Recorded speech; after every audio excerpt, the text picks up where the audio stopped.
মোটামুটি যে কোনো গল্পের শুরু হয় এইভাবে। এককালে বা কোনো এক সময়ে, ওয়ান্স আপন এ টাইম, দুটি পাহাড়ের মাঝখানে অবস্থিত একটি ছোট গ্রামে। এই বাক্যটার আমরা ইংরেজি করব।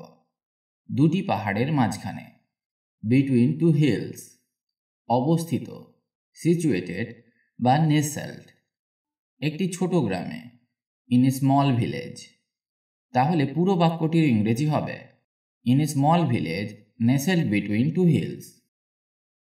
জন নামে একটি অল্পবয়স্ক ছেলে এবং লিলি নামে একটি মেয়ে বসবাস করত। এবার এই বাক্যটার ইংরেজি করা যাক।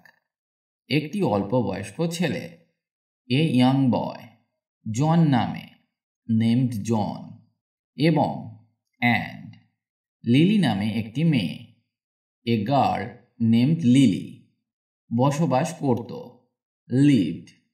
তাহলে পুরো বাক্যটির ইংরেজি হবে lived a young boy named John and a girl named Lily. তারা ছোটবেলার বন্ধু ছিল যারা প্রতিদিন একসাথে কাটাতো, নদীর ধারে খেলতো এবং গাছে চড়ত। তারা ছোটবেলার বন্ধু ছিল। ছোটবেলা ইংরেজি childhood. They were childhood friends, যারা প্রতিদিন একসাথে কাটাতো, হু স্পেন্ড এভরিডে টুগেদার, নদীর ধারে খেলতো, প্লেয়িং বাই দ্য রিভার, এবং গাছে চড়ত, অ্যান্ড ক্লাইম্বিং ট্রিজ। এবার পুরো বাক্যটার ইংরেজি করা যাক। They were childhood friends who spend everyday together, playing by the river and climbing trees. বড় হওয়ার সাথে সাথে তাদের বন্ধুত্ব ভালোবাসায় পরিণত হয়। বড় হওয়ার সাথে সাথে, অ্যাজ দে গ্রিউ ওল্ডার, তাদের বন্ধুত্ব ভালোবাসায় পরিণত হয়। দেয়ার ফ্রেন্ডশিপ ব্লসমড ইন্টু লাভ, তারা প্রায়ই পুরনো ওক গাছের কাছে তাদের গোপন স্থানে দেখা করত। তারা প্রায়ই দেখা করত। দে উড অফেন মিট, তাদের গোপন স্থানে, অ্যাট দেয়ার সিক্রেট স্পট, পুরনো ওক গাছের কাছে, by the old oak tree. এবার পুরো বাক্যটির ইংরেজি করা যাক। They would often meet at their secret spot by the old oak tree, যেখানে তারা ঘন্টার পর ঘন্টা বসে কথা বলত, যেখানে তারা বসত, হোয়ার দে উড সিট, এবং ঘন্টার পর ঘন্টা কথা বলত, অ্যান্ড টক ফর আওয়ার্স। এবার পুরো বাক্যটাকে একসাথে ইংরেজি করা যাক। Where they would sit and talk for hours. একদিন জনকে গ্রাম ছেড়ে শহরে পড়তে যেতে হয়েছিল। একদিন এর ইংরেজি ওয়ান ডে। জনকে গ্রাম ছেড়ে যেতে হয়েছিল। John had to leave the village, শহরে পড়তে, to study in the city. One day John had to leave the village to study in the city. সে লিলিকে প্রতিশ্রুতি দিয়েছিল যে সে তার পড়াশোনা শেষ করার পরে তার জন্য ফিরে আসবে। সে লিলিকে প্রতিশ্রুতি দিয়েছিল যে, হি প্রমিসড লিলি দ্যাট, সে তার জন্য ফিরে আসবে। He would return for her, সে তার পড়াশোনা শেষ করার পরে। When he finished his studies, he promised Lily that he would return for her when he finished his studies. Lily তাকে বিশ্বাস করেছিল এবং ধৈর্য ধরে তার ফিরে আসার জন্য অপেক্ষা করেছিল। লিলি তাকে বিশ্বাস করেছিল, লিলি বিলিভড হিম, এবং ধৈর্য ধরে অপেক্ষা করেছিল, অ্যান্ড ওয়েটেড পেশেন্টলি, তার ফিরে আসার জন্য, for his return. Lily believed him and waited patiently for his return. বছরের পর বছর চলে গেল এবং জন আর ফিরে আসেনি। বছরের পর বছর চলে গেল, ইয়ার্স ওয়েন্ট বাই, এবং জন আর ফিরে আসেনি, and John never came back. Years went by and John never came back. Lily বৃদ্ধ এবং দুর্বল হয়ে পড়েছিল, কিন্তু সে কখনোই তার জন্য অপেক্ষা করা বন্ধ করেনি। লিলি বৃদ্ধ এবং দুর্বল হয়ে পড়েছিল। Lily grew old and frail. Frail মানে দুর্বল বা জরাগ্রস্ত, কিন্তু সে কখনোই বন্ধ করেনি। বাট সি নেভার স্টপড, তার জন্য অপেক্ষা করা, ওয়েটিং ফর হিম। এবার পুরো বাক্যটার ইংরেজি করা যাক। Lily grew old and frail, but she never stopped waiting for him. সে প্রতিদিন পুরানো ওক গাছের পাশে বসত, তাকে এক ঝলক দেখার আশায়। সে প্রতিদিন বসত। শি উড সিট এভরিডে, পুরনো ওক গাছের পাশে, by the old oak tree, তাকে এক ঝলক দেখার আশায়।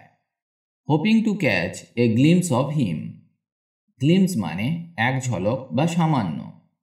She would sit by the old oak tree everyday, hoping to catch a glimpse of him. একদিন লিলি গাছের ধারে বসেছিল। সে দেখে এক যুবক তার দিকে হেঁটে আসছে। একদিন, ওয়ান ডে। লিলি গাছের ধারে বসেছিল। Lily sat by the tree. সে দেখে, শি স, একজন যুবক হেঁটে আসছে। এ ইয়াং ম্যান ওয়াকিং, তার দিকে, towards her. One day Lily sat by the tree.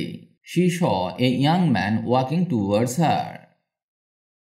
এটা জন ছিল। সে তার জন্য ফিরে এসেছিল, ঠিক যেমন সে প্রতিশ্রুতি দিয়েছিল। এটা জন ছিল। ইট ওয়াজ জন। সে তার জন্য ফিরে এসেছিল। He had come back for her, ঠিক যেমন সে প্রতিশ্রুতি দিয়েছিল। Just like he promised. It was John. He had come back for her, just like he promised. লিলির হৃদয় আনন্দে ভরে উঠল যখন সে তাকে আলিঙ্গন করতে দৌড়ে গেল। লিলির হৃদয় আনন্দে ভরে উঠল। লিলিজ হার্ট ফিল্ড উইথ জয়, যখন সে দৌড়ে গেল। অ্যাজ সি র্যান, তাকে আলিঙ্গন করতে। টু এমব্রেস হিম, এমব্রেস মানে আলিঙ্গন করা বা জড়িয়ে ধরা। Lily's heart filled with joy as she ran to embrace হিম।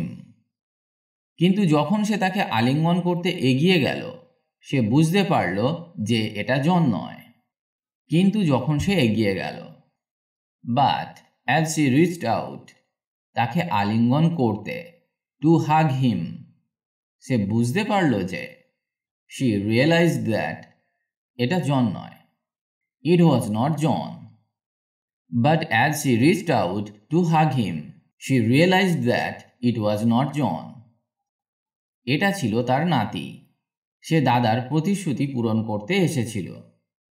এটা ছিল তার নাতি। ইট ওয়াজ হিজ গ্র্যান্ডসন, যে পূরণ করতে এসেছিল। Who had come to fulfil, তার দাদার প্রতিশ্রুতি। His grandfather's promise. পুরো বাক্যটা এইভাবে ইংরেজি করা যাক। It was his grandson who had come to fulfil his grandfather's promise. John অনেক বছর আগে মারা গিয়েছিল, কিন্তু লিলির প্রতি তার ভালোবাসা তার পরিবারের মাধ্যমে বেঁচেছিল। জন মারা গিয়েছিল। জন হ্যাড পাসড অ্যাওয়ে, অনেক বছর আগে, মেনি ইয়ার্স এগো। কিন্তু লিলির প্রতি তার ভালোবাসা, but his love for Lily, বেঁচে ছিল। হ্যাড লিভড অন, তার পরিবারের মাধ্যমে। Through his family. এবার পুরো বাক্যটাকে তৈরি করা যাক। John had passed away many years ago, but his love for Lily had lived on through his family. গল্পের সহজ নৈতিকতা হলো যে সত্যিকারের ভালোবাসা কোনো সীমানা জানে না, এমনকি মৃত্যুও ভালোবাসার বন্ধন ছিন্ন করতে পারে না। গল্পের সহজ নৈতিকতা হলো যে the simple moral of the story is that, সত্যিকারের ভালোবাসা কোনো সীমানা জানে না। True love knows no boundaries, এমনকি মৃত্যুও ছিন্ন করতে পারে না। And even death can not break, ভালোবাসার বন্ধন। The bonds of love. The simple moral of the story is that true love knows no boundaries and even death cannot break the bonds of love. ভিডিওটি আজ এখানেই শেষ করছি, তবে এইগুলি ভালো করে বারবার অভ্যাস করুন, কারণ এগুলি সব সময় ব্যবহার হয় ইংরেজি বলতে গেলে। ফ্লুয়েন্টলি ইংলিশ বলতে গেলে আপনাকে এগুলি শিখতেই হবে, তবেই আপনার কনভারসেশন দীর্ঘ হবে। দ্রুত ইংরেজি শিখতে গেলে আপনি এই ওয়েবসাইটটি ভিজিট করতে পারেন, englishbengali.com। এখানে স্পোকেন ইংলিশ বিষয়ক অনেক কিছু পেয়ে যাবেন, যা ইংরেজি শিখতে অনেক হেল্প করবে। ভালো থাকুন আর আমার সাথে ইংরেজি শিখতে থাকুন।